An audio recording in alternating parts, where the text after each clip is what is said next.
안녕하세요. 오늘은 제 얘기 좀 해볼까 합니다. 어, 근데 제가 전반적으로 좀 부정적인 사람이라 혹시 듣기 불편하시면은 안 보시는 게 나을 거예요. 아마 거의 제가 그 노홍철님이 약간 이런 양의 극한의 양의 성향이면 전 그 완전 반대편 극한의 음의 성향의 사람이기 때문에 굉장히 부정적인 얘기를 많이 하거든요. 아마 저랑 좀 많이 친하거나 근처에 있으신 분은 아실 거예요. 그런 것들이 있기 때문에 그건 잘 걸러서 들으시고요. 일단 오늘은 그냥 제가 두바퀴에 대한 얘기를 하고 싶은데, 제가 어떤 두바퀴를 처음 접한 거는 어릴 때 싱싱카라고 있거든요. 바퀴 두 개 달려서 그 퀵보드 같은 거, 그거 타다가 그때 한번 경사 막 진짜 45도로 빡센 경사에서 내리 꽂아가지고 얼굴 반쪽을 다 갈아엎은 적이 있어요. 정말 어릴 때고. 그 다음에 경험한 거는 조금 그거보다 조금 컸을 때 아버지 스쿠터 타고 제가 그 이렇게 붕 땡기면 앞에서 붕 땡기면은 쭉 나가잖아요. 그 속도감을 그때 어릴 때 되게 느꼈던 것 같아요. 그러다가 뭐 이제 학교 가고 하면서는 그냥 평범한 게임돌이었어요. 게임 진짜 많이 했었던 것 같아요. 디아블로 2부터 해가지고 뭐 스타 같은 거. 그러니까 아시죠? 반에서 스타 1 같은 거는 반에서 한 3, 40명 만약에 있으면은 그 중에서 한 두세 명 손가락 안에 꼽을 정도로는 할 수 있는, 막 정말 잘하진 않고 그 정도로 했었고, 그러다가 카오스 같은 거 이제 그런 것들을 하고 나중에 그게 생기죠. 그 다음에 이제 롤이 생기죠. 그때부터 좀 그때 진짜 빡세게 게임하긴 했는데 그 북미서부터 했어요. 그때는 북미서 해가지고 하다 보니까 전 이제 또 그 얘기가 생각이 나네. 그때 아마 그 한국으로 넘어왔을 때는 지금 같은 게 있는 게 아니라 롤 인벤인가 거기서 이제 등수 확인한 거 있으면 한 2,000, 3,000 등 했을 거예요. 제가 MMR 1900에서 2000 그 정도 했을 거니까 그때 에이디 니달리도 되게 재밌게 했거든요. 탑에서. 아무튼 그 뭐 각설하고 그렇게 하다가 회사 생활하고, 이제 회사 생활하면 게임 못 하게 되죠. 근데 막 회사 생활 막 하다 보면은 지치잖아요. 사람이 회사 생활 해보신 분들 알지만 그때부터 게임 못 하게 돼요. 사람이 체력이 방전돼서 게임 못 해. 그냥 자야지. 일 끝나고 자고 그냥 돈만 버는 삶을 살다가 어느 순간 그 자전거를 접한 건 그때쯤이었어요. 그러니까 회사에서 어떤 뭐 싸게 해주는 알톤이었나 예전에 7단 막 생활자전거 이런 거 싸게 해준단 말이에요. 공급을 회사에서 그런 거 이용해서 출퇴근용을 저는 탔었었고, 맨 처음 뭔가 직접적으로 아니다 진짜 맨 처음에는 어릴 때 초등학교 때인가 아버지가 중고 자전거 사주신 적 있어요. 그때 빨간 자전거였고, 빨간 중고 MTB였나? 잘 기억은 안 나는데 너무 오래전 일이라 아무튼 그랬었고, 그 회사 다닐 때 알톤 7단으로 기억해. 제가 알기로 7단 생활자전거 타면서 출퇴근했었고, 근데 이제 기숙사 생활을 하다 보니까 난 출퇴근을 안 썼겠다. 거의 그냥 레저용을 썼던 것 같아요. 그거 바로 코앞이라 기숙사가 막 기억이 제가 막 혼동돼가지고 지금 섞여서 제대로 정확한 데이터가 아닐 수 있는데, 아무튼 그러다가 그 기숙사에 밖에 토마진이 그 클래식 자전거를 내놓으셨던 분이 계셨거든요. 그냥 방치한다. 뭐 거기 뭐 사실 회사 사람들만 있는 기숙사니까 그 도난 우려는 거의 없으니까 두셨을 거예요. 그게 아마 제가 알기로, 제가 얼핏 기억으로 막 그게 되게 도색이 되게 예뻤어요. 그 그물망 같은 거로 막은 다음에 도색해가지고 빨간색 프레임인데, 아마 찾아보면 토마진이 뭐 프레스티지 뭐 그런 되게 한 80년대 제품이었을 것 같아요. 지금 생각을 해보면. 근데 아무튼 그거 보니까 아, 회사 생활도 답이 없고 그냥 나 뭔가 그 이제 이게 하나로 정해지지가 않잖아요. 뭔가 복합적으로 오잖아요. 막 회사 생활 좀 지치는 것도 있고, 내가 어릴 때 좋아하던 게 막 기억이 막 팍팍팍팍 오는 거죠. 내가 뭘 좋아했지? 막 그런 생각을 할 때 어릴 때뭐 싱싱이 아무튼 그런 거 싱싱이든 스쿠터 탔던 기억이라든지 중고 자전거 탈 때 그때 한강 둔치에서 그냥 막 재밌게 탔었어 그때도. 그런 기억들이 막 오버랩 된다고 하네. 막 그렇게 연상이 되면서 아 자전거 하자. 그냥 됐든 대책 없어 저도 진짜. 약간 되게 좀 충동적일 수 있는 사람이라 대책 없이 그냥 아 자전거 하자 해서 회사 생활 한 3년 3개월인가 하고 퇴사했어요. 퇴사한 다음에 모은 돈으로 뭐 당장 저는 막 그런 금전적인 계산이 없었던 것 같아요. 근데 뭐 국가 지원 이런 것도 있었는데 그런 거 모르고 그냥 이거저 그냥 몸으로 돌아다니면서 발품 팔면서 그냥 알아봤어요. 알아보다가 뭐 바이크 아카데미였나?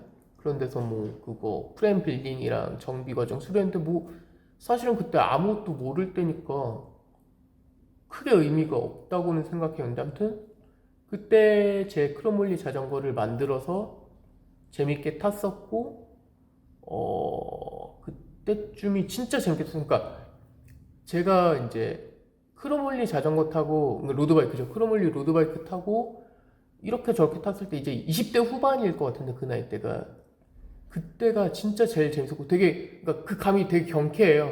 크로몰리 자전거 타보신 분들은 알겠지만 딱 뭔가 콘에서 약간 통통 튀는 느낌은 어쩔 수 없었던 것 같은데 그러다가 탁 페달을 힘줘서 크랭크에 힘줘서 빡 밟으면은 그 반응성이라고 해야 되나? 그냥 쭉 나가버린단 말이에요. 크롬올리 그런 경쾌한 느낌이 있어요. 아무튼 크롬올리는 그래서 그런 것도 하고 그거 다음에 탄 게 아마 S웍 타막 탔는데 크롬올리 타다 그거 타니까 이제 카본 프레임이라서 그런지 모르겠는데 되게 힘을 먹는 느낌이라고 해야 되나? 페달링 하면은 뭔가 그냥 좀 휘젓는 느낌이라고 해야 되나?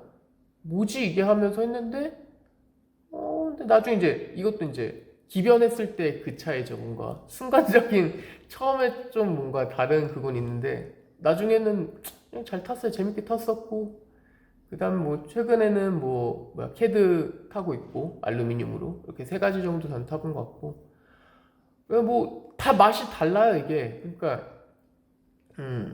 그런 것들이 막 개인의 그게 되게 중요하다고 생각하거든요.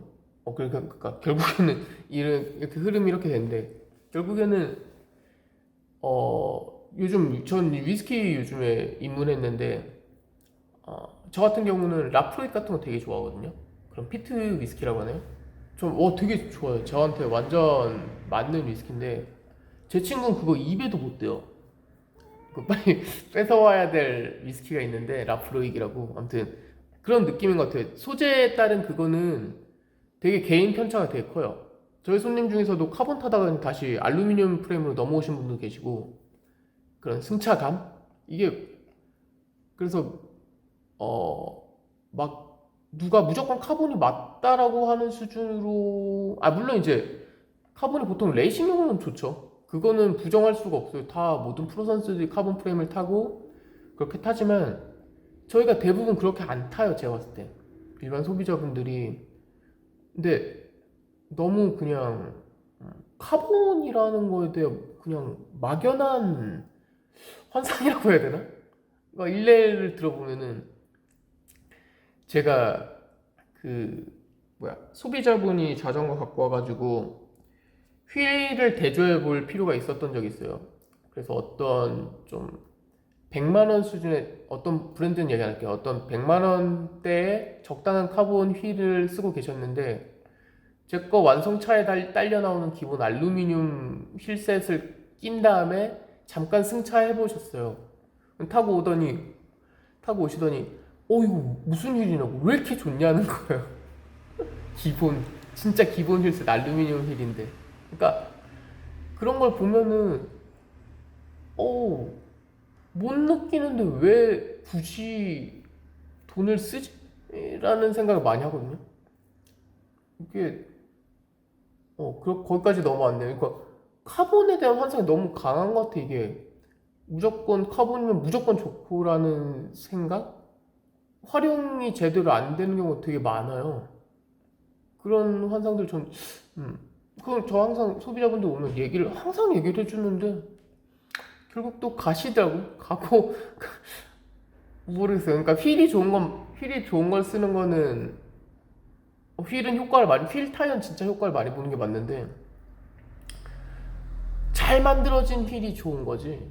이게 적당선 휠은 좀 아닌 것 같다 제 생각에는. 그렇게 해서 항상 뭐 저희 매장 오시는 분들은 똑같이 들으셨을 테니까 아무튼 그렇게 해서 어 그리고 아무튼 다시 뭐 넘어와가지고 저 이제 그 바이크 아카데미 나와가지고 그 다음에 여러 매장을 이렇게 막 짧게 짧게 와 경험을 했어요. 근데 아마 지금 제가 다녔던 데는 한 군데 빼고는 거의 다 폐점한 것 같아요. 거의 없어졌어요. 그래서 음, 왜 그런지 왜 돈이 안 되니까가 큰 것 같고 그렇게 폐점하셨던 매장은 적자를 보면서 하시는 매장도 있고 그러니까 덩치가 크다고 이게 어떤 경쟁력 있는 매장이 아니라는 걸 그러니까 아니지 뭔가 볼륨이 그게 맞구나 볼륨이 크다고 이게 내실 있는 매장이 아닌 걸 확실히 그때 느꼈었죠. 그게 다 빚더미인 경우가 있어요. 근데 뭐 모르겠네. 이제 막 시장이 이렇게 왔다 갔다 하면은 이제 시장이 좋을 때야 쫙 팔려서 유지가 되는 거겠지만 시장이 이제 빠그라지면은 접을 수밖에 없는 그런 사람들도 있어요. 근데 제가 매장 운영하는 건 전 그렇게는 안 할 거고 전 좀 길게 가는 걸 원하기 때문에 그래서 막 과감한 투자도 안 해요. 제가 그게 빚이 딸려 있으면은 저 감정적으로 제가 불안하기도 하고 막 억지로 팔아야 되고 이런 거 정말 싫어하거든요. 정말 소비자가 원하는 제품을 주고 그러니까 소비자가 그런 걸 모를 때는 내가 그분에게 맞춰서 주는 게 맞다라고 생각을 하는 부분이 있어서 그렇습니다. 그렇게 매장 운영하는데 와 뭐 힘든 부분도 많고 그냥 지금은 처음 적자는 아니고 항상 계속 성장하고 있는데 매장이 그래요. 그렇습니다.